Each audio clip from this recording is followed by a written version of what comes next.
Oh, they sees alright. They just got shut out in a home game 7. Datsuk, Hasek, Lidstrom, Osgood. Much as this might still sting a bit, you got over it.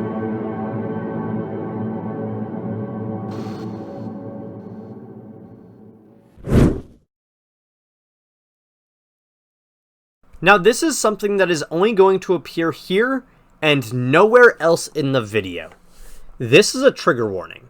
If you are uncomfortable with the discussion of sexual assault, I recommend you skip forward to this timestamp to avoid this topic. The video will continue as scheduled in 5, 4, 3, 2, 1.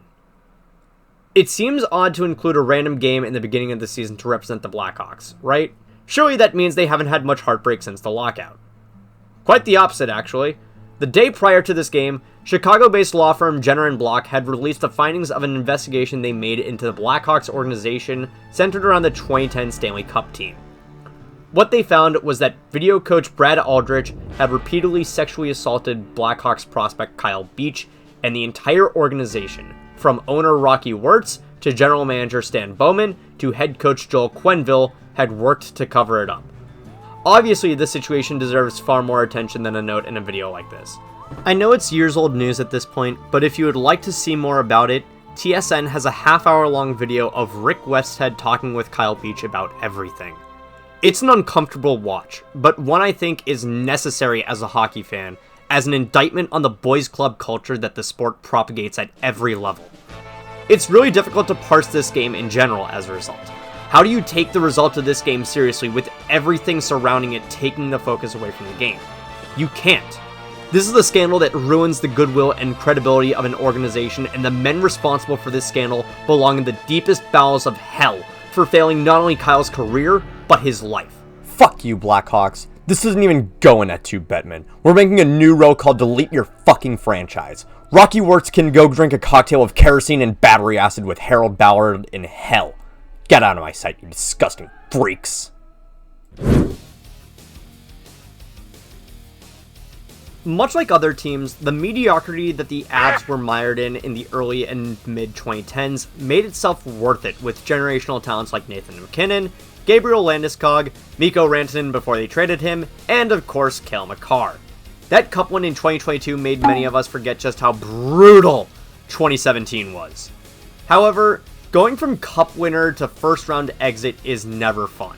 And while the loss in Game 7 is definitely worse in terms of you got booted from the playoffs from that one, Game 6 is probably even worse. At the end of the second period, a vicious board from Jordan Eberle on Andrew Cogliano marked a turning point. Especially with Eberle only receiving a 2-minute minor for a hit that would end up fracturing the spine of Cogliano. Gruesome stuff, and had the Department of Player Safety been doing their job, this would have been at the very least been a 1-game suspension for Eberle. But George Peros doesn't like doing his job. And even though Colorado would win this game, the demoralizing loss of Cogliano killed their momentum and lost them Game 7. Much like Cogliano after that hit, the Avs are in serious pain.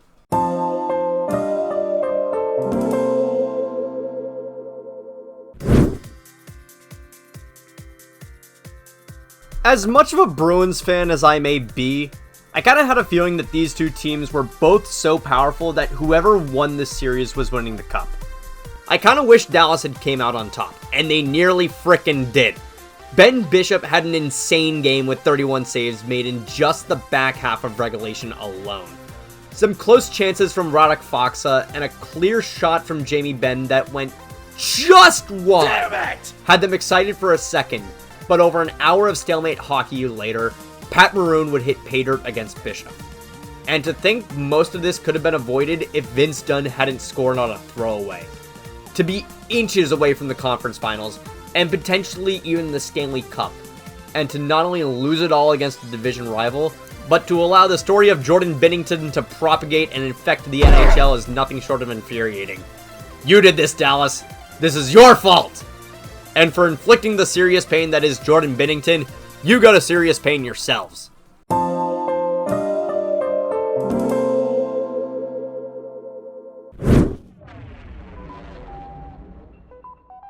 The state of hockey, eh?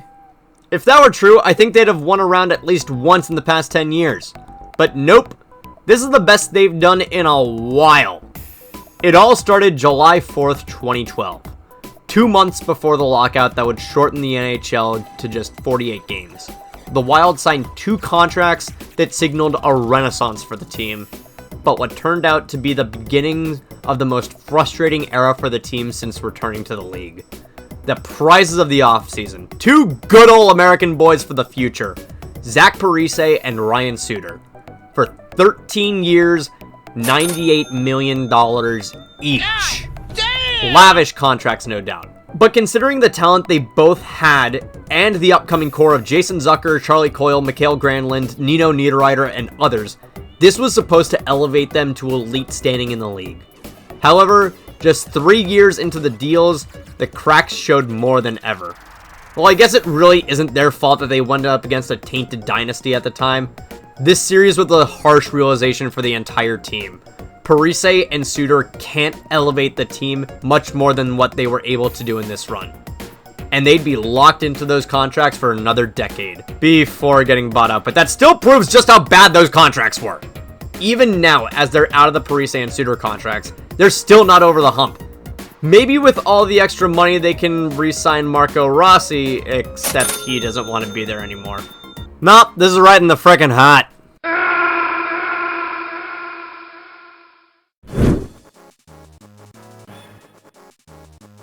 The Predators always strike me as a team who never expects to get as far as they do in any given season. Case in point, with an emerging young core of Philip Forsberg, Matthias Ekholm, Kevin Fiala, Victor Arvidsson, and Roman Josi, alongside veteran leadership in Mike Fisher, James Neal, and PK Subban, rounded off with the best goalie in the league in Pekka Rinne. I don't think the Predators really expected to make the finals, but they made it and they needed to face down the defending Pittsburgh Penguins. After stomping the already dead Blackhawks, a Blues team stuck in third gear, and a dirty, dirty Ducks team, only one opponent stood in their way. And just like that, it's almost as if a kiss of death was placed on their cheek. All things equal, I just think Pekka Rinne is too good right now. Too good right now. Too good right now. Too good, too good. I just think Pekka Rinne is... You know who else was too good right then? Marc-Andre Fleury and Matt Murray. No goals in either of the last 2 games. As soon as Patrick Hornqvist nails it in the last 2 minutes of Game 6, it's over. The Hagelin empty netter is just the icing on the cake. Like with the Habs, this was the best chance you were gonna get with Rinne. May he forever be too good right now. But for wasting his career, right in the hot.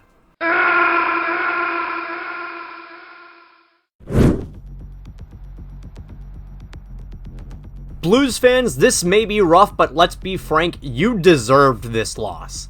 A core still going strong from the Cup run 3 years prior locked in a strong performance against the perpetual tire spinning of the Wild. With key contributors being a blend of ring holdovers in Ryan O'Reilly, David Perron, Braden Shen, and Jordan Binnington, and difference-making prospects in Jordan Kyrou, Pavel Buchnevich, and Alexei Toropchenko, the next task ahead of them was to take on the Colorado Avalanche. Who cares? These guys haven't made it past the second round in 20 years. Everyone's gonna be on a Blues cruise singing Gloria again like it's 2019. That was until Nazem Kadri happened. After his break route was cut off by Calle Rosen, Kadri collided straight into Binnington, resulting in an injury that took Binnington out of the series, replaced by Ville Husso. Afterwards, Binnington would throw a water bottle at Kadri in a post-game presser, and Blues fans would inundate Kadri's family with racism and death threats. How did Colorado respond? By whooping the asses of the Blues the next 3 games as they're too busy trying to kill Kadri on every single play. You want to take things further than hockey by going after his family? You can get bounced by a team that's here to actually play some fucking hockey. Losing to a divisional rival and showing your whole ass in the process. That's a level of serious pain that I hope you still taste in the morning.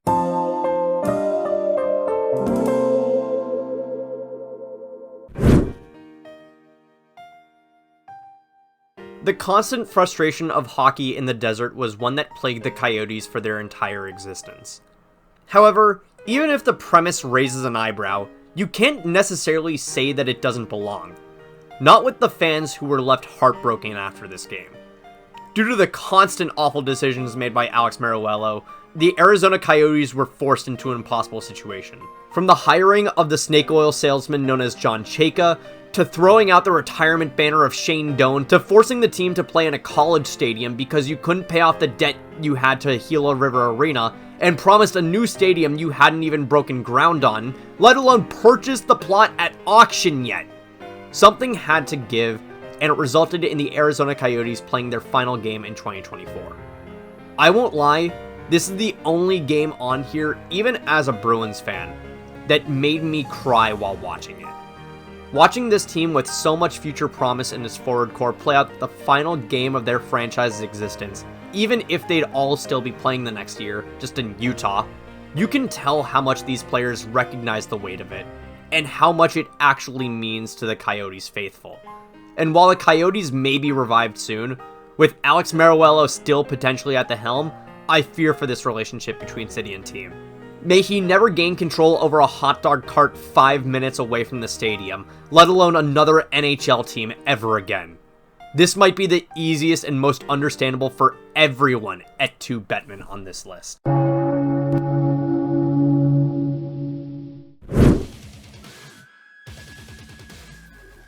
I'm not sure if there's been a point in time where more expectations have been placed on the Jets than this past year.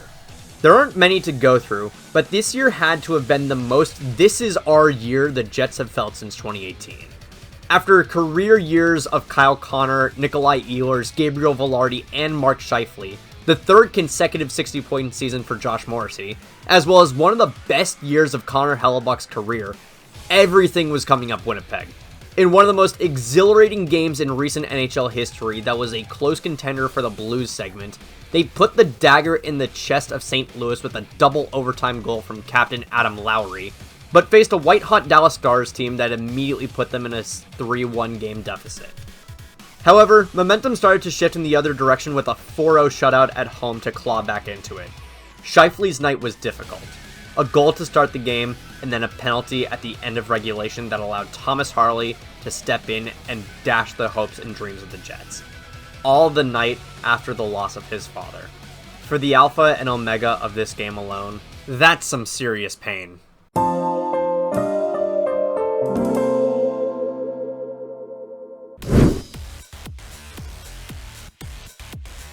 The Ducks, and I never expected to say this about them at this point, have a really interesting future ahead of them. It'd be a lot more interesting without Pat Verbeek making excuses for Joel Quenneville, but I still assert that they have an interesting future with a whole host of strong prospects in the pipeline. So let's harken back to the last time they were anywhere close to relevant, a Western Conference Final Series against the tainted Chicago Blackhawks led by Joel Quenneville. We've already been through this, so let's get to the actual hockey. With the burgeoning core of Pat Maroon, Rickard Rakell, Cam Fowler, Hampus Lindholm, and Ryan Getzlaf, as well as a two-headed monster between the pipes in Frederik Andersen and John Gibson, the Ducks were young, hungry, and most importantly, nasty. While Chicago had the more talented hockey team, Anaheim's physicality and speed forced the series into an ultra-competitive Game 7. Should be easy money, right? Only problem, the Ducks were coached by Bruce Boudreau. If you grew up in this era, you'd know Boudreau all too well. He will get you to the playoffs with enough momentum to score home ice advantage.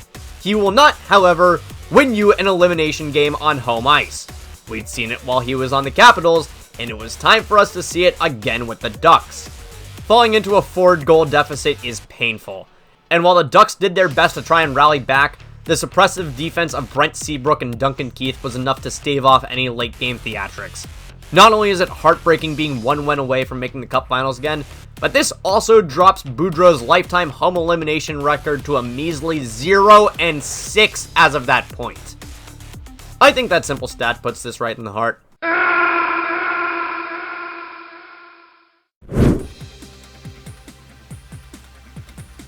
Do the Flames ever get tired of playing second fiddle in their own province? Guess not, since their last playoff appearance was a quick burnout against the Oilers. You'd think that a nuclear triad of Johnny Gaudreau, may his memory be a blessing, Elias Lindholm, and Matthew Tkachuk, all with 40-goal campaigns, that they'd be able to eke past a team that has routinely had inconsistencies on defense and in the net. Only issue is that, even with Jacob Markstrom having a Vezina caliber season himself, That sort of issue plagues the Flames as well. Game 1 was simply the appetizer. A 9-6 barn burner of a win featuring a hat trick from Tkachuk emblazoned both the offensive insanity and defensive depravity on display from both sides. But more than anything, it struck midnight on Markstrom. The Flames fans want to complain about reffing in this series, and Edmonton did crash the net in ways that made it easy to consider goaltender interference. But when you allow 2 different 10-point performers, as well as 2 goal-per-game performances in the span of a series that only goes to 5, that's rubbing cactus on your ass cheeks level of pain. With the magnitude of this loss, as well as the fact that the Flames have never gotten back to the playoffs since, I'm tempted to put this in serious pain. But considering the fact that they bring up the puck being in the net in 2004 more than they bring up this is probably just a flesh wound. One that makes you wince and recoil.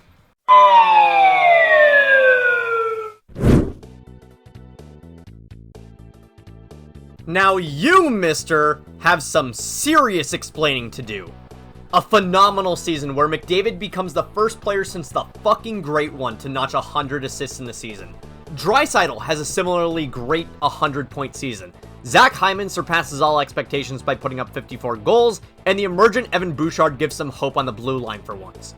After opening up the 3rd can of whoop-ass on the Kings in a row, embarrassing the Canucks, and ripping the hearts out of Stars fans everywhere, the Oilers, for the first time in almost 20 years, finally make it back to the Stanley Cup Finals. McDavid and Draisaitl are just 4 wins away from finally etching their names onto the most prestigious trophy in all of sports, but need to overcome a white-hot Florida Panthers team. Immediately, the Panthers show up and show out, pushing the Oilers to the brink with a 3-0 series lead. And then, almost as if it were called on from the heavens, the Oilers' offense finally shows up. It starts with an 8-1 pulverizing of the Cats, then a 5-3 grudge match in Sunrise, then back to Edmonton to put the Panthers in the same position they were in 3 games prior. They're really about to do it. They're going to do something that hasn't been done since 1942. They're going to reverse sweep in the Stanley Cup Finals. They're going to win it all! That was until they had their offense stuffed like a turkey. Sergei Bobrovsky tortures them with images of actually consistent goaltending, as 1-for-1 goals to start the game gives way to a nail-biting finale that ends with Sam Reinhart in the second period. For all the build-up, all the pomp and circumstance, for the Oilers to push back all the way to Game 7 and then to lose like that? That's right in the heart. That's pain incarnate.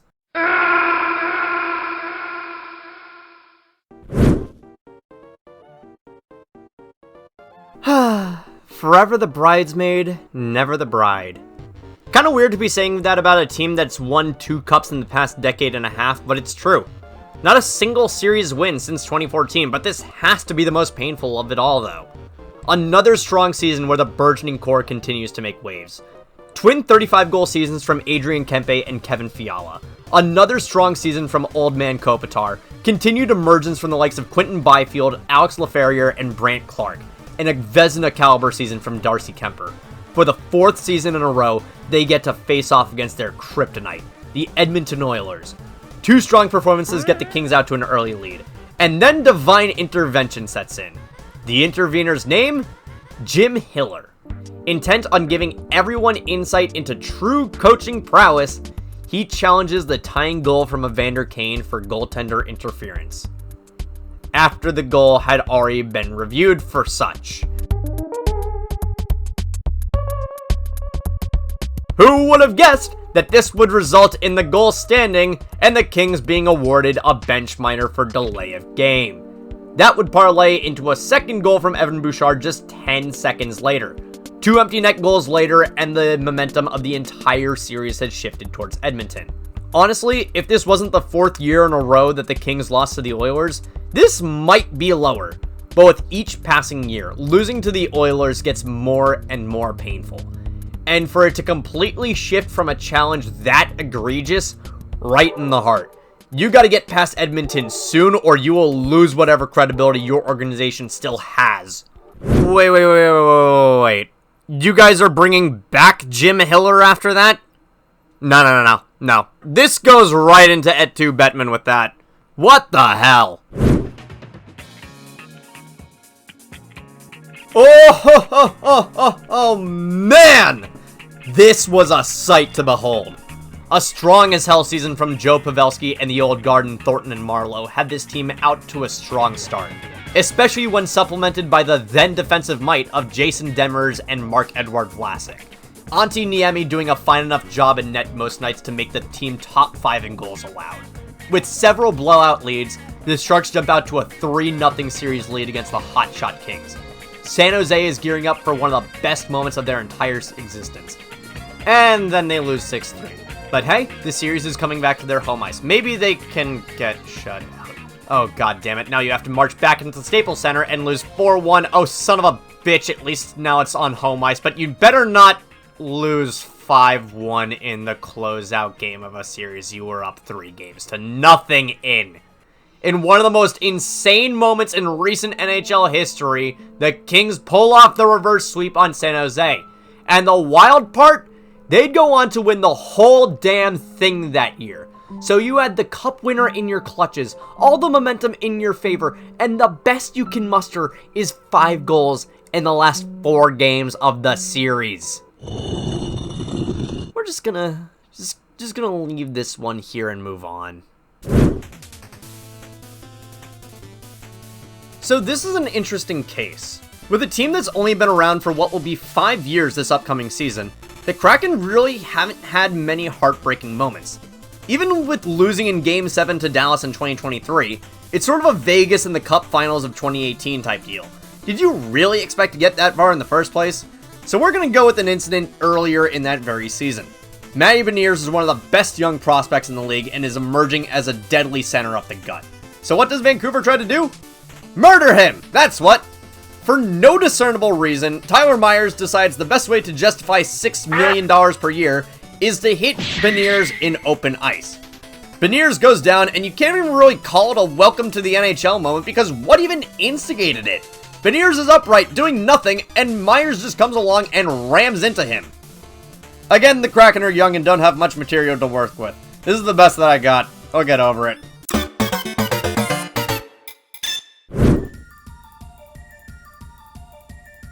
Vancouver, on the other hand, will not get over it. Despite being knocked out 4 games earlier, Nathan Horton still impacted this game in a way that could never be denied. Gatorade bottle full of water from the Charles River, dumped all over the ice before the game. We don't care that it's in Vancouver. You're playing on Boston ice now. And it felt like that the whole game. Recording on what would go on to be the 3rd shutout Boston managed that series, the Canucks were completely stuffed. The Swedish twins, Ryan Kessler and Roberto Luongo, tried their hardest to do something, dear God, anything to salvage the season. But realistically, how much can you do when you get outscored 23-8 throughout the entire series? With Patrice Bergeron closing the cup hopes shut on Canucks fans' faces, they turned to their tried and true method of coping, burning the city to the ground. Riots broke out in similar fashion to the ending of the 1994 finals, with burning police cars, looting, and several $1 million in property damage. I think for digging up these old scars and for losing a cup finals in that fashion, I think we all know where this is going, so let's just skip to the end.